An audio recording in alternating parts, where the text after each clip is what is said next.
Alors je me présente, je m'appelle Jordi, j'ai 24 ans.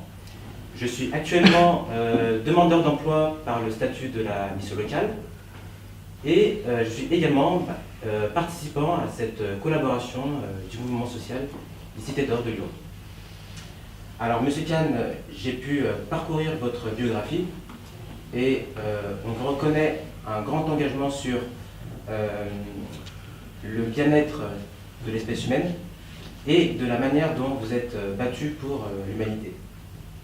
J'ai pu constater que vous et moi, nous partageons les mêmes valeurs humaines, notamment l'écoute, la bienveillance et même l'empathie. C'est pourquoi je m'interroge à des questions concernant vos choix personnels ainsi que sur votre parcours de vie. Alors premièrement, moi, je suis croyant, je crois en Dieu, tout simplement parce que pour moi, Dieu a créé le monde, les êtres vivants et la nature. Je suis heureux et convaincu dans ma foi. J'éprouve toujours le besoin de m'enrichir dans la pensée des croyances et des autres, et je découvre toute forme de comportement et de mentalité, mais sans vouloir m'enfermer dans un quelconque dogme. De votre côté, Monsieur Kahn,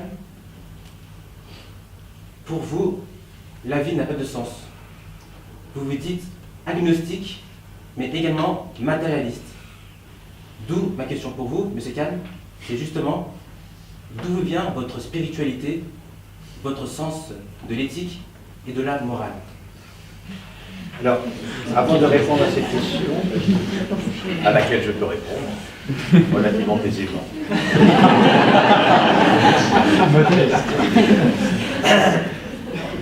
Je voudrais préciser mon rapport à la foi des croyants. J'ai moi-même été tout à fait croyant, j'ai été élevé dans la religion catholique, baptisé, tous les sacrements catholiques, scout de France, louveteau, scout de France, j'ai fait ma promesse au scout à Lourdes, chemin de croix, grandeur nature de Lourdes. Et puis, à 15 ans, alors que j'étais encore chez les jésuites, en peu de temps, j'ai vraiment perdu la foi. Totalement, rapidement. Ça s'est passé d'ailleurs singulièrement. Je fais partie de ceux qui sont rarement totalement endormis quand ils ne dorment pas, et dont l'esprit est en éveil. Et donc, à 15 ans, chez mes jésuites, je me suis demandé, mais je ne me rappelle plus comment, mais cette femme, quand même, Marie, elle était vierge, elle a eu un bébé, c'est bizarre. Comment cela se fait? Et puis après, je me suis dit, au jour du jugement dernier, les morts ressusciteront pour ce jugement, en fonction de leurs actions. Et tant de tableaux montrent les pierres tombales qui se déplacent et les morts qui vont pour ce jugement devant la balance. Mais ceux dont on a brûlé le corps, l'incinération, c'est extrêmement injuste. Comment ils vont faire pour ressusciter? Et puis ça en fait bien beaucoup tout de même. Et je me suis mis à poser un certain nombre de questions. La Trinité, c'est compliqué la Trinité quand même. Ils sont un, ils sont trois, ils sont un ou ils sont trois. Et à force de me poser des questions, je me suis dit qu'en réalité, je n'en croyais pas un traître mou. Que c'était totalement incrédible et que je n'en croyais pas un traître mou. Mais j'en ai été plutôt triste. Je n'étais pas du tout fier de cela. Mais que voulez-vous? Je l'avais perdu cette fois-là. Alors il a bien fallu que je vive avec. La perte de cette foi, que je vive sans cette foi. Donc c'est la suite de ma réponse à votre question. L'humanisme chrétien, ou l'humanisme religieux, l'humanisme musulman, l'humanisme juif, l'humanisme hindouiste, pour ce qui me concerne l'humanisme chrétien, puisque j'étais catholique,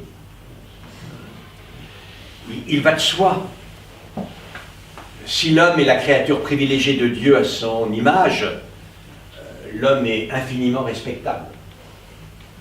Et donc, la raison pour laquelle il faut respecter un être qui est animé avec son âme par l'étincelle divine et qui est créé par Dieu à son image est une absolue évidence.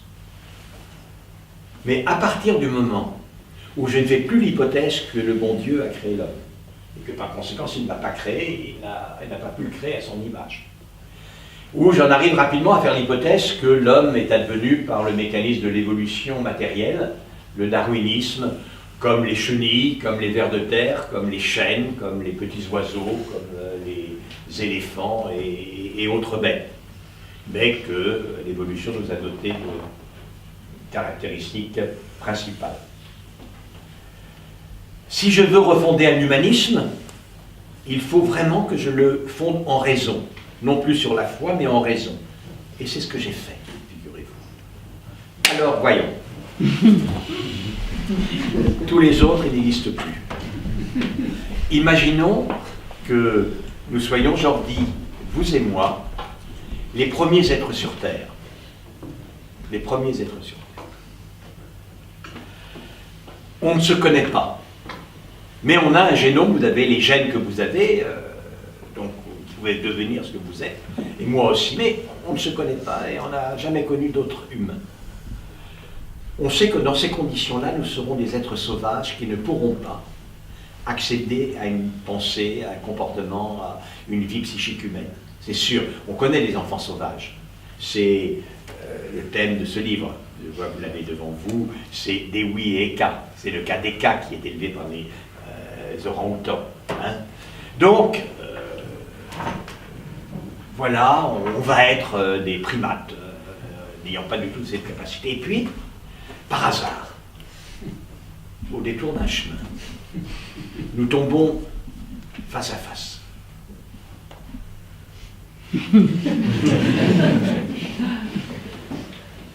Mais il est bizarre, cet être-là, cette bête-là, elle est bizarre, elle est comme moi. Et vous direz la même chose. Et puis je verrai vos yeux qui me regardaient, vous verrez mes yeux qui me regardent. Et sans doute, la première fois que je me considère comme quelqu'un qui est considéré par un autre, c'est dans vos yeux que je l'aurai vu. C'est-à-dire que, grâce à notre échange à tous les deux, nous allons accéder à notre humanité. Nous étions des primates n'ayant pas accès à la raison, nous allons accéder à notre humanité. Mais alors, Jordi, si grâce à vous je peux devenir un être qui se pense libre, qui se pense responsable, etc., etc., c'est que vous n'êtes pas insignifiant, vous êtes extrêmement important, et ça veut dire que vous êtes mon égal. Il y a entre vous et moi un lien de réciprocité. Mais si on se construit l'un l'autre, s'il y a entre vous et moi un lien de réciprocité, quelle conclusion vais-je en tirer? Moi, je veux être libre.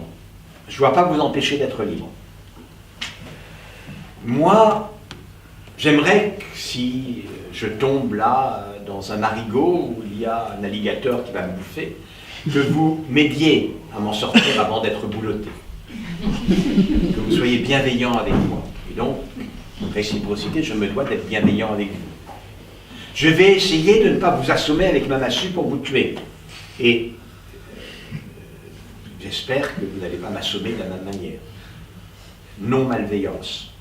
Et par ailleurs, si nous sommes tous les deux dans ce rapport de réciprocité, ce serait anormal que vous ayez tout et que je n'ai rien.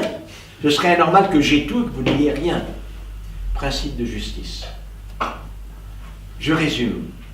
Dans ce monde, nous nous sommes humanisés dans le contact l'un avec l'autre. Nous avons été l'un à l'autre indispensables. Et parce que nous sommes l'un à l'autre indispensables, nous avons pu évoquer le principe de l'autonomie, de la liberté, le principe de la bienveillance, le principe de la non-malveillance, le principe de justice. Il se trouve que ce sont les 4 principes de la pensée éthique, les 4 principes fondamentaux de la pensée morale. Et par conséquent, je ne fais pas l'hypothèse de l'existence de Dieu, et ça ne me gêne nullement que Jordi en fasse l'hypothèse, peu importe. Mais Jordi, comme moi qui ne fais pas l'hypothèse de Dieu, nous sommes attachés à la reconnaissance de la valeur de l'autre.